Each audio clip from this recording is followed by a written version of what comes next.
we were going to honor Dr. Bruce Carter for his outstanding service to PCC as a teacher and administrator anyway. And faced with the need to come up with a last-minute substitute for Congressman Shipp, I asked Dr. Carter if he would be willing, on very short notice, to share a few thoughts with our graduates. He very graciously agreed and said he was honored to do so. Dr. Carter was born and raised in Northern California, but received his bachelor's, master's, and doctorate in the field of geology from the California Institute of Technology right here in Pasadena. He first came to teach at PCC in 1971, and he has been here ever since. He is now the Division Dean of the Natural Sciences Division, and although he has been a Division Dean for over 15 years, Dr. Carter has always continued to teach and is regarded as one of the college's most outstanding instructors. Away from PCC, Bruce is just completing his second four-year term as a member of the Monrovia Unified School Board, where he has twice served as the board president. He also served for 2 years as director of the California School Boards Association. However, Bruce Carter is probably best known by most of his fans on campus and in the community for his wonderfully informative and witty lectures and guided bus tours about Southern California earthquakes and the famous San Andreas Fault. If you've not yet gone on one of those excursions, you have a real treat awaiting you. Ladies and gentlemen, please join me in welcoming our 2001 commencement speaker, PCC's own Dr. Bruce Carter.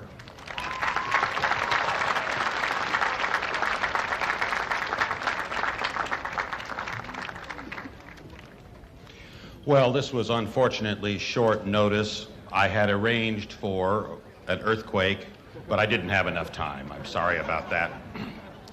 But I do very much feel honored to have an opportunity to spend a few minutes to address the members of the board, of the administration, faculty, staff, and you graduates and your friends and family. Oh, I need to tell you that this will last no more than 12 minutes, maybe a little bit less, so don't worry about that. Oh, one other thing.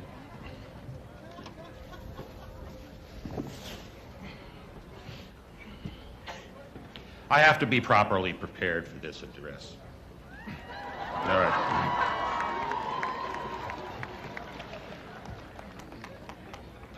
We are here, all of us from the college and the community, to celebrate you, the graduates, to celebrate your success. You mostly know the faculty sitting in the rows in front of you because you've spent so many hours in the classrooms learning about biology or about psychology or the numerous other classes you've taken. Don't forget that we have board and administration members who set the policies and implement them that make this college operate effectively. And don't forget the college staff, some in front of you, others in the special section in the stands. It is these people who ensure the efficient registration, timely transcripts, adequate parking, at least sometimes, and attractive facilities. These are the people who provide the backup to the faculty that are delivering the instruction in your classes. We're all here to celebrate with you. But the focus tonight is you, the graduates.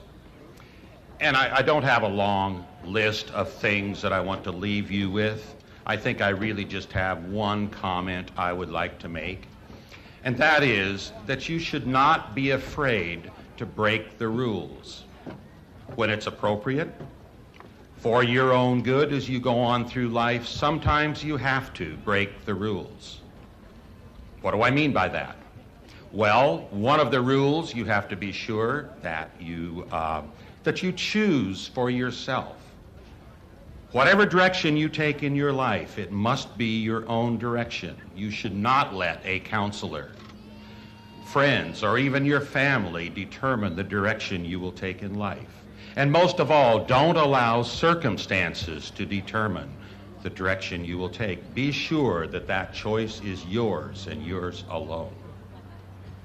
Secondly, commitment to excellence. Many people settle for, it's okay, it's so-so. Promise yourself that you will do well no matter what. Say, I can do better. Remember, if you accept good enough, then it certainly will not be good enough. Thirdly, celebrate your achievements. Too few people do that. After you finish school, whether it's here or elsewhere, you will no longer have commitments. You'll no longer have graduation ceremonies to celebrate. Be sure, though, that as you go through life, when you do a job well done, that you celebrate. When you achieve an important goal, you must celebrate. If you don't, nobody else will either. So let me give a few examples here. A silly one. You know that the hat I'm wearing, if you refer to page 7 in your program, does not conform to the standard academic colors. Actually, it matches the Caltech colors pretty well, but this isn't what I'm supposed to be wearing, but you know, it did get your attention, didn't it? And that's important. I've slept through more talks like this myself. I hope you are awake today. But let me give you some other examples. Stereotypes. Do not follow the stereotypes necessarily unless it's right for you. Gender stereotypes.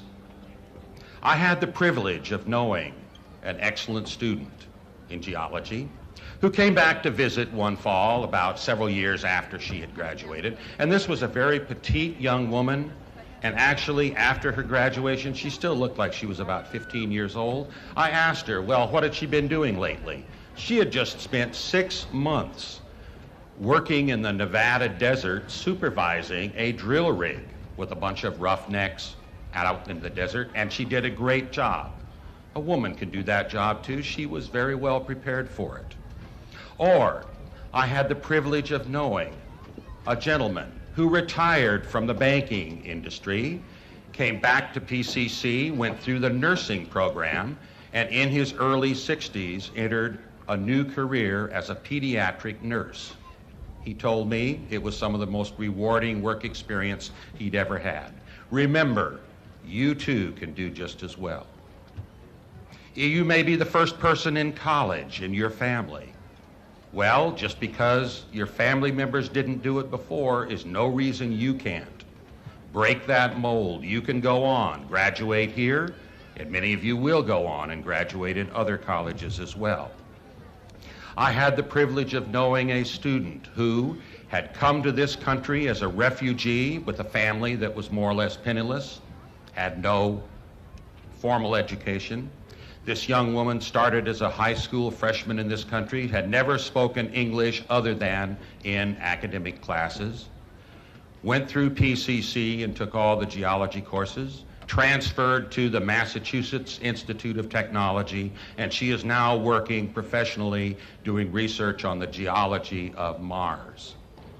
Remember that you too can do just as well. Don't follow the stereotypes. Another student I have the privilege of knowing was very unusual. He was smart, but he was very different. I came to find out later he was homeless most of the time throughout his entire educational career and severely mentally disturbed. He had a mental illness. And yet he finished here at PCC. He finished 4-year degree at Cal State LA, and he's now working for the state of California as a geologist. Now, there are those who say all geologists are mentally disturbed, but this gentleman made an incredible sacrifice and effort to achieve what he has achieved in life. Commitment to excellence. I've known 2 students since I've been teaching here who took their geology at Pasadena City College. They went on directly to graduate school at research universities without ever doing junior and senior year work. One at UC Riverside and one at Oregon State University. You too can do just as well. I know another young woman who was homeschooled throughout her high school years. I hadn't realized at the time she was in my class, but she took all the geology classes here, and I just found out last week she is going to be entering the California Institute of Technology in this fall. So remember, you can do these things and many others. Now, each of you have your own personal story. Each of you have had to overcome your own individual challenges and had the enjoyment of your particular successes. All of you obviously are committed to education. The fact that you're here tonight proves that. Graduates, I would like to leave you with the thought, commit yourself to assisting others in their education just as you've been assisted by others, like the college staff, like your family, like your friends. Commit that you will assist your siblings, your friends, your neighbors in their endeavors to get and maintain their education. But most of all, commit to yourself. Commit to continuing your education and your personal development. Remember, you might have to break a few rules along the way, but you must make this graduation not just the culmination of your work at this college, but also this must be the beginning of a continuing educational odyssey that will go on for the rest of your life. Congratulations.